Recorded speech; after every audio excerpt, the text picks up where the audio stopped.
आप सभी को मेरी नमस्ते और जय हिंद। मेरा नाम आभास सैनी है, वर्बल मैथ बाय आभास सैनी में आप सभी का स्वागत है। शुरू करते हैं। सेट 5 है, सवाल नंबर 1 पीछे शुरू करते हैं आज। ठीक है, यहां से शुरू करते हैं। सबसे पहले इन दोनों को ऐड करना है, तो आपने बोला अगर 2 से ऊपर नीचे मल्टीप्लाई तो 3/16 कितना होता है?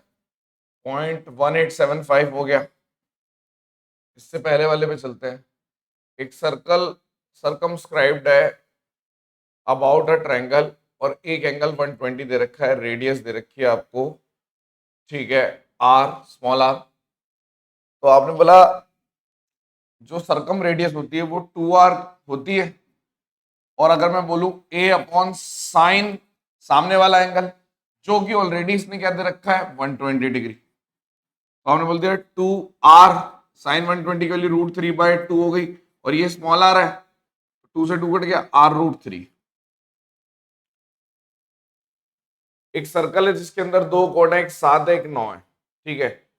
9 सेंटीमीटर वाला सेंटर से 4 सेंटीमीटर दूर है, तो 7 वाला कितना होगा? वो और ज्यादा दूर होगा। देखो कैसे, एक तरीके से मान लो ये सेंटर है, 9 वाला तो ऊपर ही बन जाएगा।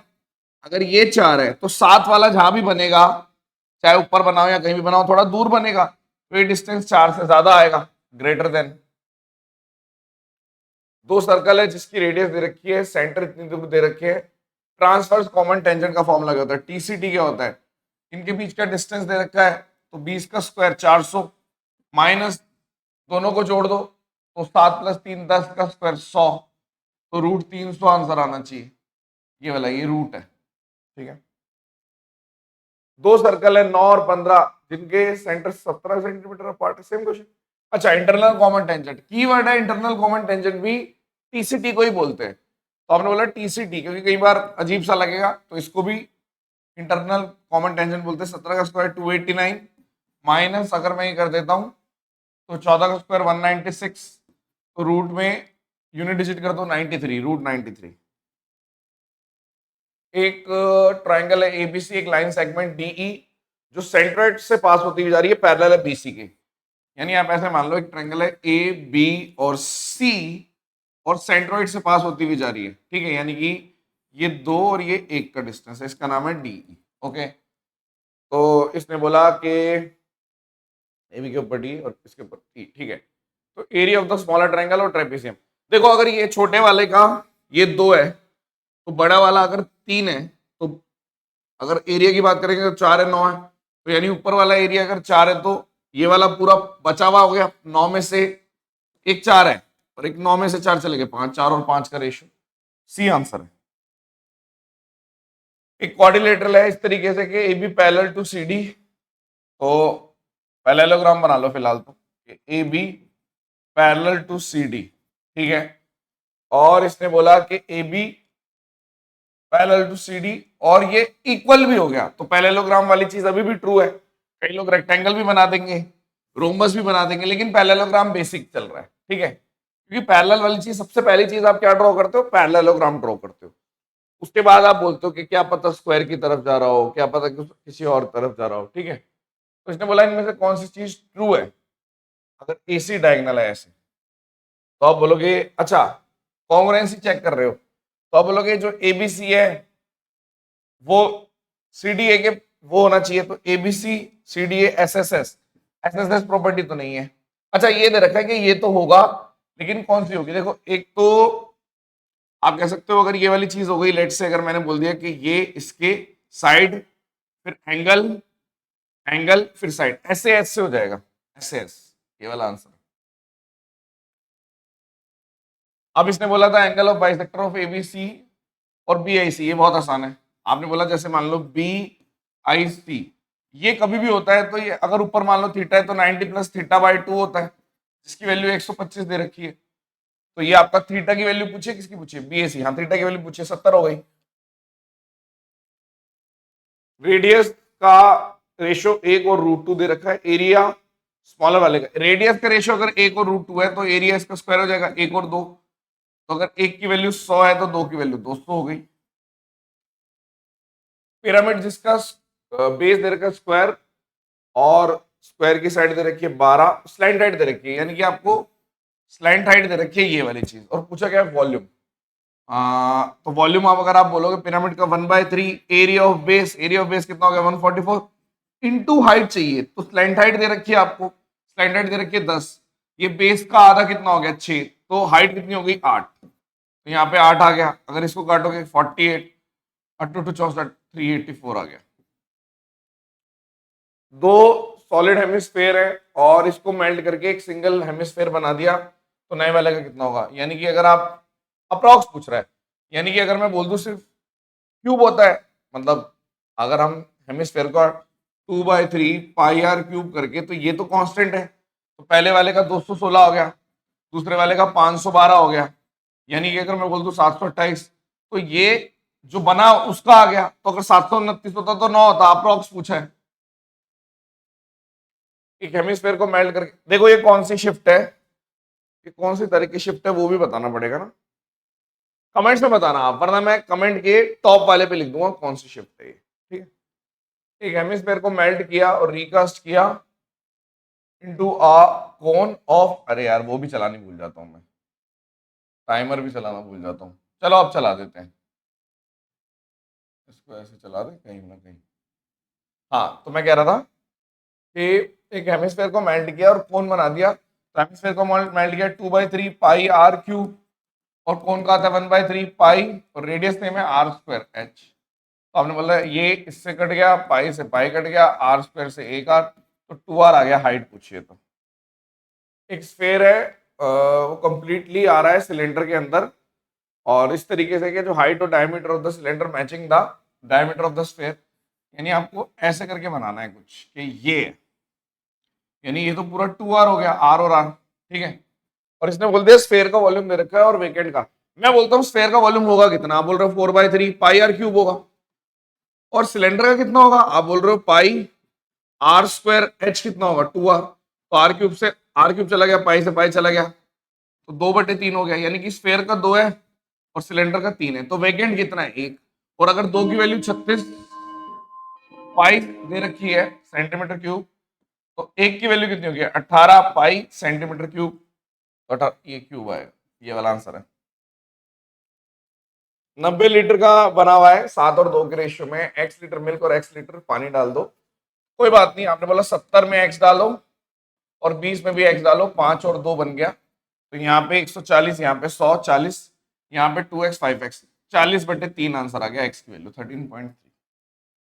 एक सॉफ्टवेयर डेवलपर है और वो ठीक है लाइसेंस 20% डिस्काउंट देता है और सपोर्ट फीस ले लेता है, ठीक है डिस्काउंटेड प्राइस पे।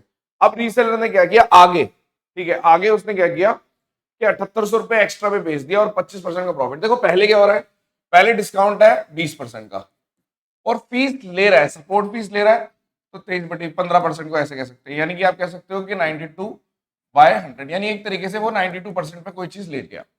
अब इसने बोला कि यदि इसी चीज पे यदि मैं 25% प्रॉफिट कमा रहा हूं, यानी 5/4 आ गया, तो आपने बोल दिया यहाँ पे कितना आया 4 2 3, यानी अब उसको एक तरीके से कोई चीज 92 में ली, बेस सेम है, और 115 में बेच दी, तो हमारे हिसाब से कितना है 15 और 8 23 यूनिट का, लेकिन इसने कितने बढ़ाए थे, इसने बढ़ाए थे 7800, तो इससे पूछ क्या रहा है, इसने बोला डिटरमाइन द 100 यूनिट की वैल्यू अगर पूछ रहा है, तो आपने बोला 7 8 1 2 3 4 23 से अगर काट देता हूं 23 या 69, 3 से स्टार्ट होने वाले एक ही ऑप्शन है, डी आएगा। थोड़ा सही क्वेश्चन था ये वाला। एक आइटम 150 रुपए मांग है, कस्टमर को 10% डिस्काउंट मिलता है स्टिल, यानी आप ये कह रहे हो कि और निकालना क्या है सीपी, यानी 150 रुपए की बात है, आपने 10% का डिस्काउंट दे दिया और उसके बावजूद भी प्रॉफिट हो रहा है 25% का, तो आपने बोल दिया ठीक है, अगर ये बात है 10 से 10 यहाँ पर 3 आ गया, तो सीपी कितना आएगा अगर हम कर देंगे, तो 29 27 108 रुपए। लॉस का और कॉस्ट प्राइस का पूछा हुआ है, और सेलिंग प्राइस और कॉस्ट प्राइस, तो 10 और लॉस, तो ये 9/10, ये तो कुछ नहीं है ना। देखो यार लॉस अगर 1 है, ठीक है, सीपी आपका अगर 10 है, तो एसपी कितना आ जाएगा 9, ये बोला एक अमाउंट 4 गुना हो जाता है 6 साल में, और 16 गुना कब होगा? कंपाउंड इंटरेस्ट की बात हो रही है। पी से 4p हो गया, मान लो टी टाइम है, 4p से 16p हो गया, फिर से टी टाइम। तो अगर ये 6 साल है तो ये भी 6 साल हो गए, तो आपका आंसर 12 साल हो गया। एक टीम में 80 लोगों की एवरेज सैलरी इनकी इतनी दे रखी है, 30 की सैलरी इतनी है, यानी तोड़ दो 30 और 50, ठीक है। ओके, एवरेज सैलरी इसकी 62K है, 30 की 72K है, रिमेनिंग की पूछा है, तो इसने बोल दिया यहाँ पे 5 और 3 का रेशियो है, 5 की वैल्यू 10 है तो 3 की वैल्यू 6 हो गई। कम होता जा रहा है 56 में से 62 में से 6 चले गए, 56 सीधा ही आ गया। आपको लिखना नहीं पड़ेगा, आपका दिमाग उससे पहले दौड़ेगा। हमेशा ध्यान रखना, जब आपकी प्रैक्टिस अच्छी हो जाती है तो आप सीधा करते जाते हो कि कम होता जा रहा है, कम होता जा रहा है। 19 स्टूडेंट का जो एवरेज एज है वो 17 है, एक टीचर ने ज्वाइन किया तो एवरेज 18 हो गया। 19 है, एक टीचर है, इनका एवरेज 17 था, ज्वाइन करते ही 18 हो गया, तो एक की वैल्यू 1 है। अब देखो इसको भी नहीं करने की जरूरत पड़ेगी, 19 की वैल्यू 19, तो 19 और 18 सीधा जोड़ सकते थे, 37 आएगा। आलोक ने बिजनेस स्टार्ट किया 90 से, 3 महीने बाद दीपक ने ज्वाइन किया 1/20 से, 6 महीने बाद आलोक ने इंक्रीज कर दी अपनी इतनी, यानी कि 6 महीने तक तो 90 लगे रहे, फिर 120 लगे रहे, ये आपका आलोक का है। और दीपक ने 3 महीने बाद 120 से ज्वाइन किया, ठीक है। और दीपक ने 3 महीने पहले भी, दीपक सिर्फ 6 महीने के लिए प्रेजेंट था, 6 से पूरा उड़ा दो, तो आपने बोल दिया 30 से भी उड़ा दो, 3 4 और 3, यानी इसको 7 और 3, 3 से कटेगा, 3 4, यहाँ पे 4, मैंने 30 से उड़ाया था, तो इसको 7 और 4 के रेशियो में बंटना चाहिए, 7 और 4। डिफरेंस बिटवीन ये निकालना है, एक 6.4 है और एक 2/5/8 है और एक 1.75 है। 2/5/8 का मतलब कितना हो जाएगा? तो आप बोलोगे 2.5/8 कितना हो गया? 5/8 कितना हो गया? 6/5, तो 6/5, तो आपने बोल दिया ठीक है। यानी कि अगर मैं इसमें जोड़ रहा हूँ 5 7, ये 5 आ गया, ये 7 आ गया, 6 दूनी 12, 3, तो एक तरीके से 4.37 ये करना है, तो 2 पॉइंट समथिंग बचेगा, ये वाला आंसर है। क्या सब्ट्रैक्ट करें? 7 9 8 और 11 में सर्च करना रेशियो शिफ्टिंग बाय भाज से नहीं, ये 1 से बढ़ रहा है, ये 2 से बढ़ रहा है, आपने बोला ये 2 का डिफरेंस है तो ये भी 2 का आना चाहिए, तो 2/4, 5 इधर भी 5 का डिफरेंस है, 5 आंसर है। 15% of A equals to 25% of B, 15 A 25 B, A और बी का रेशियो 5 और 3, सिंपल क्वेश्चन में ज्यादा सिली होती है।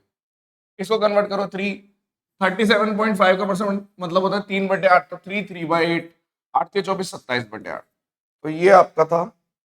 ये शिफ्ट कौन सी है एक बार देख के बताता हूँ, शिफ्ट भी कौन सी है एक बार देख के बताना पड़ेगा, क्योंकि मैंने बोला था टीम को बताने के लिए। ये 16 सितंबर की शिफ्ट थी, 16 सितंबर शिफ्ट 3, 16 सितंबर शिफ्ट 3। चलिए, थैंक यू सो मच।